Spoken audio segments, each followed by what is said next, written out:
नमस्ते, मैं हूं संजय दीक्षित और आप देख रहे हैं दी जयपुर डायलॉग्स। हमारे चैनल को सब्सक्राइब करें, बेल आइकॉन दबाएं, वीडियो लाइक करें, शेयर करें। हमारे मर्चेंडाइज स्टोर आप पुनः पे जाएं और टीजेडी स्पोर्ट्स और टीजेडी क्लिप्स को भी सब्सक्राइब करें।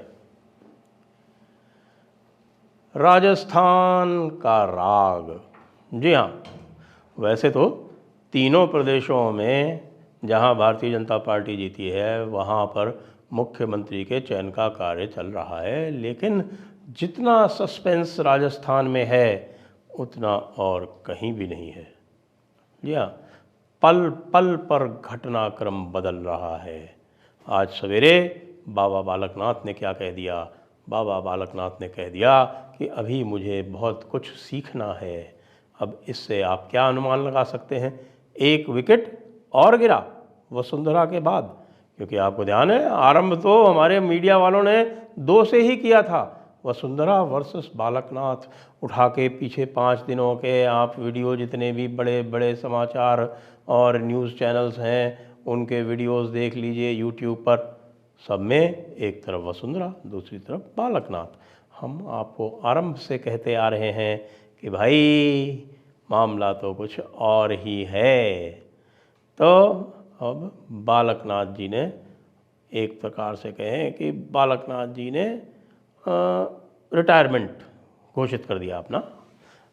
इनिंग्स खेलने से पहले ही अपने आप को अनुपलब्ध करा दिया। और वसुंधरा जी तो पूरे हाथ पांव मारने के बाद भी वो रिजॉर्ट पॉलिटिक्स की भेंट चढ़ गई। लेकिन हमारा जो इकोसिस्टम है वो तो कैसे बनेगा? इकोसिस्टम तो भाई देखिए, उनको तो अशोक गहलोत और वसुंधरा राजे एक ही सिक्के के 2 पहलू दिखते हैं। इसलिए कल हमारे सत्य हिंदी वाले जो असत्य पत्रकार हैं, यानी श्री आशुतोष जी गुप्ता, जिन्होंने कांशीराम से झापड़ खाने के बाद अपने नाम के आगे गुप्ता लगाना बंद कर दिया था, उन्होंने कल एक बड़ा बढ़िया वीडियो चलाया और उन्होंने ये कहा, देखिए इसको कहते हैं आशा, आकांक्षा, कल्पना, जो भी कह लें आप, उर्दू में तसव्वुर कहते हैं इसको। तो उनका तसव्वुर क्या था? क्या ये टाइटल है वीडियो का? हाँ, घबरा मत जाइएगा, सत्य हिंदी खोल लीजिए। आप ये मत कहिएगा कि मैं सत्य हिंदी को प्रमोट कर रहा हूँ। प्रमोट बिल्कुल नहीं कर रहा हूँ। आप केवल टाइटल देख लीजिएगा, वीडियो क्लिक मत कीजिएगा। अगर आपको ये लग रहा है कि मैं प्रमोट कर रहा हूँ उनका चैनल, तो सत्य हिंदी पे उनके वीडियो का टाइटल क्या था कि क्या वसुंधरा और अशोक गहलोत मिलकर सरकार बना सकते हैं? समझ गए ना? अब कुछ समझ में आ रहा है आपको?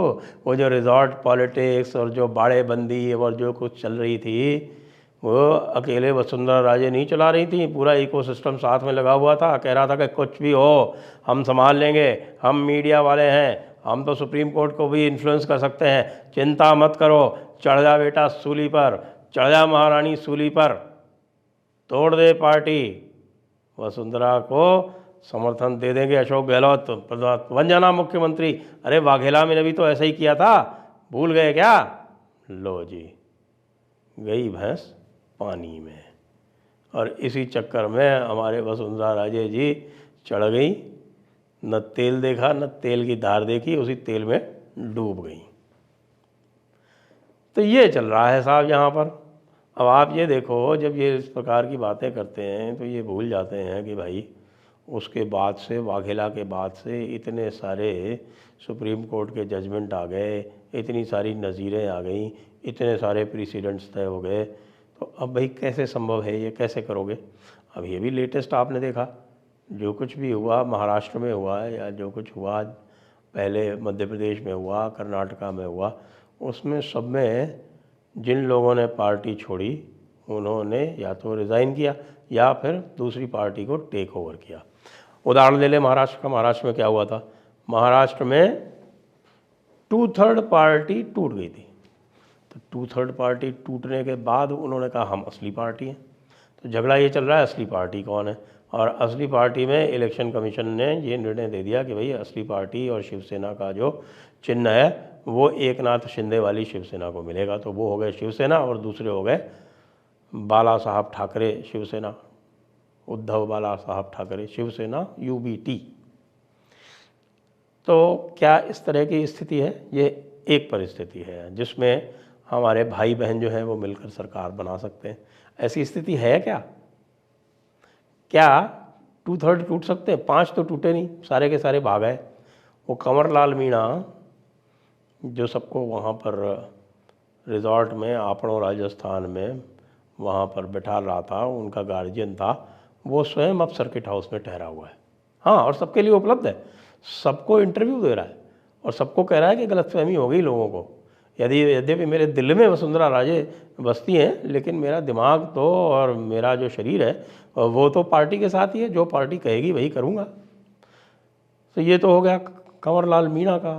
वहाँ जो आपड़ों राजस्थान में बुक कराए गए थे कमरे, वो किसी प्रदीप सिंह राजावत ने कराए थे।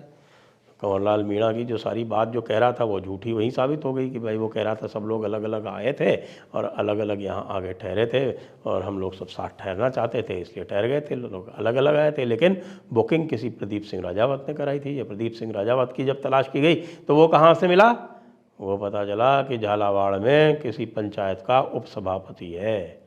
झालावाड़ यानी महारानी की कर्मस्थली। जी हाँ, झालावाड़ के बड़े बड़े राजपूत राजाओं ने महाराणा प्रताप के साथ मिलकर और मुगलों से युद्ध लड़े थे। प्रसिद्ध हैं वो युद्ध जो झाला के राजपूतों ने युद्ध लड़े थे वो। अब वहाँ पर एक महारानी जो कभी अपने आप को जाट बोलती है, कभी कहती है कि मैं राजपूत हूँ। क्यों? क्योंकि मैं राज की पूत हूँ ना, मेरा राज्य है इसलिए मैं राजपूत हूँ। वैसे सिंधिया यानी शिंदे, शिंदे जो हैं वो कुल से तो राजपूत नहीं होते, लेकिन ठीक है साहब, यहाँ पर राजपूत ही उनके सबसे ज़्यादा विरोधी बन गए थे। वैसे कहते मैं जाट की बहू हूँ। जाट की बहू तो बहुत अच्छी बात है, और जाट की बहू ऐसी कि जिससे विवाह किया था उसको ही राजमहल से खदेड़ दिया, ऐसी बहू है। और बेचारा राजा तो इतना डर गया कि राजा के कुत्ते को उसी के सामने गोली मार दी। राजा को लगा मेरे को ही गोली मारेगी, भाग गया वहाँ से। ऐसी तो हमारी महारानी खूंखार है, आप समझ लो।